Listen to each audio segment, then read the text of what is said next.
नमस्कार, मेरा नाम डॉक्टर अजय सोलंकी है। आज मैं आपके सामने एक ऐसा विषय लेकर के आया हूं जिसको जानते तो सब हैं लेकिन मानता कोई नहीं। और वो विषय है कि कोई भी व्यक्ति दुनिया का, मैं भारतवर्ष की बात नहीं कर रहा हूं, दुनिया का कोई भी व्यक्ति नहीं चाहता कि मैं बीमार पड़ूं, और कम से कम अपनी वजह से तो कभी जिंदगी में बीमार नहीं पड़ना चाहेगा। लेकिन इसके बिल्कुल उल्टा होता है। दुनिया के 99.9% व्यक्ति सिर्फ और सिर्फ अपनी ही वजह से बीमार पड़ते हैं। बड़ी शानदार सी कंट्रोवर्सी है कि एक तरफ वो बोलते हैं कि मैं बीमार नहीं पड़ना चाहता, और एक तरफ वो खुद अपने आप को बीमार कर लेते हैं। मैं आपके सामने एक ऐसा उदाहरण पेश करूंगा कि आप सब लोग इस वीडियो के एंड तक बने रहिएगा, और जब पूरा वीडियो खत्म हो जाएगा तो मैं गारंटी दे सकता हूं इस बात की कि हर व्यक्ति यह स्वीकार करेगा कि हाँ, वाकई में हम लोग सचमुच में ऐसा करते हैं, इसीलिए हम बीमार पड़ते हैं। और वो एक बहुत बड़ा मूल कारण है हम लोगों के बीमार होने का। एक शब्द आता है प्रज्ञा अपराध, और इस शब्द का भगवत गीता में भी श्री कृष्ण द्वारा भी वर्णन किया गया है, और चरक में भी बाकायदा ये प्रज्ञा अपराध शब्द का बहुत शाब्दिक अर्थ भी बताया, सब कुछ वर्णन किया गया है। तो मैं शुरू से लेकर चलूंगा इसको। प्रज्ञा अपराध, हो सकता है मेरे व्यूअर्स को, दर्शकों को शायद ये बात पता ना हो कि उनके लिए ये शब्द नया हो सकता है, लेकिन वो कर सारा कुछ यही रहे। प्रज्ञा अपराध का जो शाब्दिक अर्थ है वो होता है प्राकृतिक नियमों का उल्लंघन करना, प्राकृतिक जो नियम है उनको ना मानना। राइट?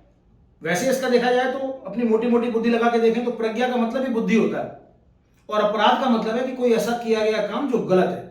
इसका मतलब क्या है कि कोई भी ऐसा काम जो आपकी बुद्धि में तो है लेकिन आप उसे करते नहीं हैं, इसी को प्रज्ञा अपराध की संज्ञा एक कॉमन भाषा में दे दी जाती है। अब इसी पे मैं आता हूं कि आम भाषा में क्या बात करते हैं। आम भाषा में मैंने आपको बताया कि कोई भी व्यक्ति अपने आप को बीमार करना नहीं चाहता, प्रज्ञा अपराध का बोध करना चाहता है कि हाँ ठीक है यार, मुझे तो पता है कि मैं बीमार नहीं पड़ूंगा, लेकिन क्या वाकई में वो अपने आप को बीमार नहीं कर रहा है? फॉर एग्जाम्पल, दुनिया का कोई भी ऐसा व्यक्ति नहीं है जिसको ये ना पता हो कि मॉर्निंग वॉक सुबह 5 बजे उठ करके, 6 बजे उठ करके मॉर्निंग वॉक करना उसके लिए बहुत लाभदायक है। दिल पे हाथ रख के बताइए कितने लोग जाते हैं। मैं ये नहीं कह रहा कि सभी लोग मना करते हैं, सभी लोग नहीं जाते, लेकिन 99.9% व्यक्ति नहीं जाते हैं।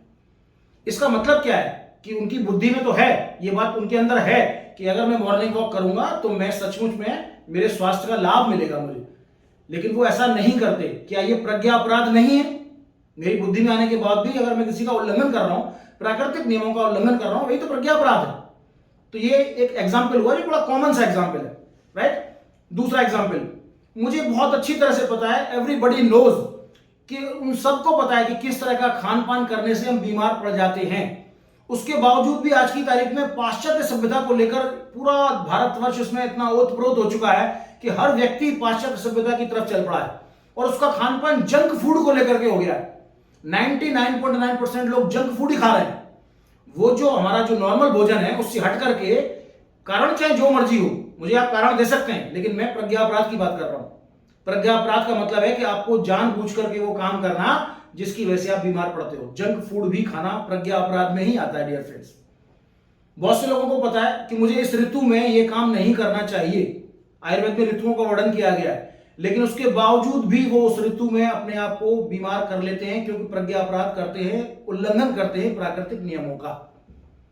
तो मेरी आपसे गुजारिश है कि जो जो नियम आपको पता है, कम से कम पता है आपको, बहुत सारे नियम आपको पता है। ऐसा नहीं कि हम भारतवर्ष में पैदा होकर के वी आर वेरी लकी कि हम तो ऐसे देश में पैदा हुए कि हमारी संस्कृति में सारे प्रकृति के नियम बता दिए गए हैं।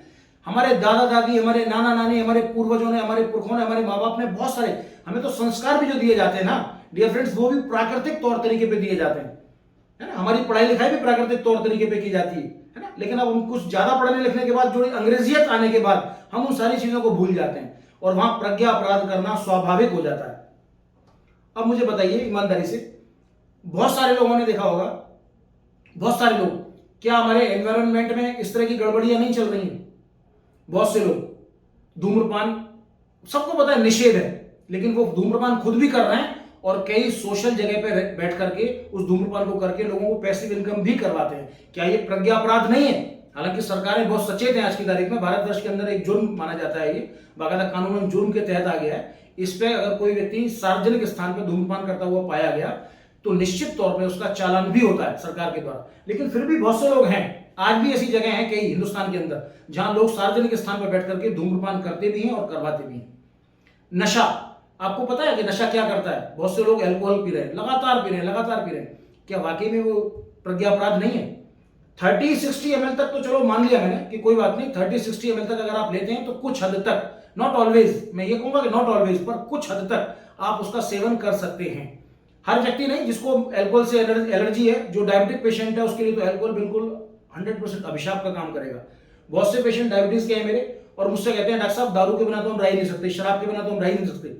मेरी हाथ जोड़ के विनती है, डियर फ्रेंड्स, आप यूं मान के चलिए कि 200 ml का एक जग ले लीजिए, उसमें कम से कम 40 चम्मच चीनी घोल करके आप पी रहे हैं, उतना एक हाफ या क्वार्टर अगर आप ले रहे हैं तो उतना आप अपनी शुगर को बढ़ा रहे हैं। कुछ लोग क्वार्टर, जब तक क्वार्टर और हाफ उनके अंदर नहीं चला जाता ना, तब तक वो उठते नहीं है, हिलते नहीं, उनका दिमाग में कुछ पता नहीं कुछ होता रहता है उनको, और वो डायबिटिक पेशेंट है। इधर डायबिटीज की दवाइयां भी खाते रहते हैं और उधर क्वार्टर और हाफ उनकी डेली की खुराक है, कोई क्वार्टर पिएगा कोई हाफ पिएगा। वो 100% अपने लिए बहुत बड़ा प्रज्ञा अपराध कर रहे हैं। यही तो प्रज्ञा अपराध है कि आपकी बुद्धि तो मानती है कि हाँ ये गलत काम है, लेकिन उसके बावजूद भी आप उस काम को ना जानते हुए भी उसको बार बार कर रहे हैं। ये अपराध है एक तरह से, इसी को कहते हैं प्रज्ञा अपराध, प्रकृति के नियमों का उल्लंघन करना। इसके अलावा आप देखिए कि फार्मर्स हैं, मैं फार्मर्स के साथ मैं गुजारिश करूंगा, अगर मेरा कोई व्यूअर्स इसमें कोई किसान भाई है तो मैं उससे भी विनती करूंगा। उनको देखिए कि सबको पता है कि यार ऑर्गेनिक खेती करने पे ही हमारा सब कुछ बहुत बढ़िया हो सकता है। आज की तारीख में ऐसे ऑर्गन्स के भी बहुत सारे खाद बन गए, ऑर्गेनिक कीटनाशक तो बना दिए गए, बहुत अच्छी अच्छी कंपनियां खड़ी हो गई जिन्होंने ऑर्गेनिक खाद बना दिए, ऑर्गेनिक कीटनाशक बना दिए, लेकिन उसके बावजूद भी लगातार इनऑर्गेनिक खाद, ये वो कीटनाशक दवाइयां डाल डाल करके इतना बुरा हाल कर दिया है लोगों का जिसका कोई ठिकाना नहीं, सिर्फ इसलिए कि मेरी जो पैदावार है थोड़ी ज्यादा हो जाए। लोग मर रहे हैं, मरने दीजिए। क्या ये प्रज्ञा अपराध नहीं है? ये भी एक तरह से अननोइंगली प्रज्ञा अपराध है कि ठीक है यार, मैं व्यापारी हूं, मुझे तो अपना किसान है, तो मुझे देखना है कि फसल मेरी ज्यादा हो जाए। लेकिन ऐसे भाइयों को मैं एक चीज यहां सूचना देना चाहूंगा, मैं अवगत भी कराना चाहूंगा कि अगर वो सर्च मारेंगे, ढूंढेंगे, इधर उधर पता करेंगे, जानकारी रखेंगे, तो आज की तारीख में तमाम तरह के ऑर्गेनिक खाद, तमाम तरह के ऑर्गेनिक कीटनाशक भी ऐसे बन गए जिससे ना सिर्फ वो आपकी प्रोडक्टिविटी को बढ़ाएंगे बल्कि लोगों की हेल्थ का भी ध्यान रखेंगे। तो हम सबको सामाजिक बनना है, हम सबको सामाजिक, हमारी देखो सोशल रेस्पॉन्सिबिलिटीज बहुत ज्यादा होती है। केवल डॉक्टर की सोशल रेस्पॉन्सिबिलिटी नहीं है, एक चिकित्सक की रेस्पॉन्सिबिलिटी नहीं है। लोग कहते हैं यार स्वास्थ्य का ध्यान रखना तो सिर्फ डॉक्टर का काम है। स्वास्थ्य का ध्यान रखना डॉक्टर का काम नहीं है, अकेला डॉक्टर कुछ नहीं कर सकता।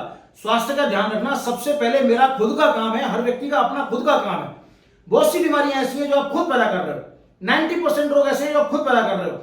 मेरी आयुर्वेदिक डॉक्टर होने के नाते आपको गारंटी है कि अगर आप जरा से भी सचेत हो जाएं, प्रज्ञा अपराध का ज्ञान रखें और उसका जो प्राकृतिक नियम है उनकी अवहेलना ना करें, तो 90% व्यक्ति बीमारी से बच सकता है। तो मुझे पूरी उम्मीद है कि इस वीडियो को जिन्होंने देखा होगा 100% वो प्रज्ञा अपराध का बोध कर पाए होंगे।